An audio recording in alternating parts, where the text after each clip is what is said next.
আমি ফরিদপুর থেকে আসছি। জুয়েলের সাথে আমার বিয়ে হয়েছে, এই বাড়ির ছেলে। গত 3 বছর হয়েছে। 2021 সাল থেকে আমাদের রিলেশন, কিন্তু 2023 সালে যে হচ্ছে আমাদের বিয়ে। 2023 সাল থেকে জুয়েল আমার কাছেই ছিল। গত বছরের রোজার ঈদে হচ্ছে জুয়েল এখানে আসে আসে কারণ আমরা আবার কোম্পানি চেঞ্জ করছি, জুয়েল এই বাড়িতে আসার পরে হচ্ছে জুয়েল আর ওই বউ উঠায় না ঘরে। ঈদের 3-4 দিন চলে যায়, তারপরে ওই বউ উঠায় না। জুয়েল ফরিদপুরেই ওই ঈদের 3-4 দিন রেগুলার ফরিদপুরে গেছে, আর এখানে রাত 8টা-9টায় আসছে। আমি ওরা বলছি যে তুমি রেগুলার আসা যাওয়া কেন করতেছো? বলতেছে যে আখির ফ্যামিলি হচ্ছে আমারে নিয়ে বসবে, এই বসবো না, আমি ওই বউ ঘরে উঠাবো না। আমি বললাম যে দেখো, এরকম তো হয় না, যে কোনো একটা মিউচুয়ালে আসতে হবে, আর অথবা তুমি 2 বোন নিয়ে সংসার করো, আমার তো কোনো সমস্যা নাই, কারণ আমি 2 টাকা ইনকাম করে আমি এখানে থাকতে পারবো। আর আমি তালাক জিনিসটা আমি অপছন্দ করি, আমার লাইফে আমি অপছন্দ করি, সেই জিনিসটাই হচ্ছে আমি বলছি। বলার পরে হচ্ছে এখানে বড় আপা আসে, ভাই ব্রাদার মিলে সবাই হচ্ছে রাফরে ঘরে উঠাই দিয়ে যায়। ঘরে উঠাই দেওয়ার পরের দিনও জুয়েল ফরিদপুরে যায়, তারপরের দিনও যায়। এটা নিয়ে হচ্ছে একটা ঝামেলা তৈরি হয়। ঝামেলা তৈরি হওয়ার পরে রাফও আমার ফোনটা রিসিভ করে।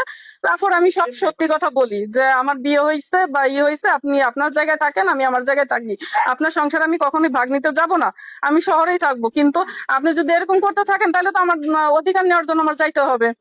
গেল, ওরা ঘরের মধ্যে আটকায় ফেলছে, কিন্তু সেই ছেলেটা ঘরের মধ্যে যতই আটকায় রাখুক, ছেলে মানুষ, যোগাযোগ মাধ্যম তো অনেক থাকে, ও আমার সাথে সব ভাবে যোগাযোগ করছে। এই যে গত সপ্তাহের আগের সপ্তাহে সে ফরিদপুরে যা দেখা করে আসছে, সে ফরিদপুরে গেছে, আমার খরচপাতি দিছে, সমস্ত কিছু করছে।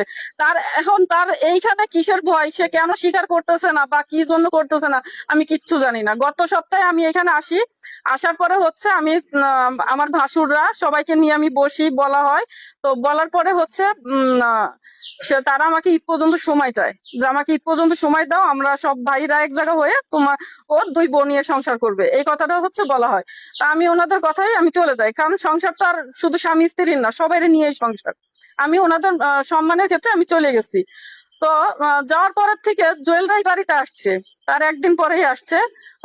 বউ আবার ওরে নিয়ে পলাইছিল বোনের বাড়িতে। তো একদিন পরে যখন আসার পরে হইতেছে ভাই মিজান আর কি, আমার যে ভাসুর, তারপর হচ্ছে আরেক ভাসুর, তারে অনবরত ফোন দিতেছে যে জুয়েলরে দাও, জুয়েলরে দাও, জুয়েলরে দাও, কিন্তু সে জুয়েলরে ফোন দিচ্ছে না, সে জুয়েলরে ফোন দিতেছেই না। তো সেই ক্ষেত্রে হচ্ছে যখন আমি এই কথাগুলো আমি জানতে পারি যে জুয়েলরে ফোন দিতেছে না, জুয়েলরে ঘরের থেকে বেরোতেও দিতেছে না। কালকে যখন বেরোইছে সে আখির সাথে, তার মানে ওই রাফুর সাথে, তাই আমি জানলাম কোথায় তোমার আর কি, যদি জুয়েল আমারে না বলে, কালকে যে বেরোইছে এটা তো আমার জানার কথা না। ও না বললে তাহলে ও আমাকে বলছে বিধায় তো আমি জানি। তার মানে যখন যেটুক হয়, টুক করে একটা মেসেজ বা একটা ফোনে কলে আমার সংবাদ এতটুকু আমাকে দিতে পারতেছে। তো কালকে যখন বেরোইছে, তারপরে হচ্ছে আমি একটা সিদ্ধান্ত নিই যে আমার হুট করে আমার আসতে হবে, নইলে আমি হাতে নাতে আমি ধরতে পারবো না। এই সমস্যার সমাধান আজ পর্যন্ত আমি পাবো না। বিয়ে হয়েছে এর এই প্রমাণ কিছু আছে? হ্যাঁ, প্রমাণ আছে। কি প্রমাণ আছে সেটা? প্রমাণ সবকিছুই আছে। প্রমাণ দেখি কি আছে, দেখেন দেখি।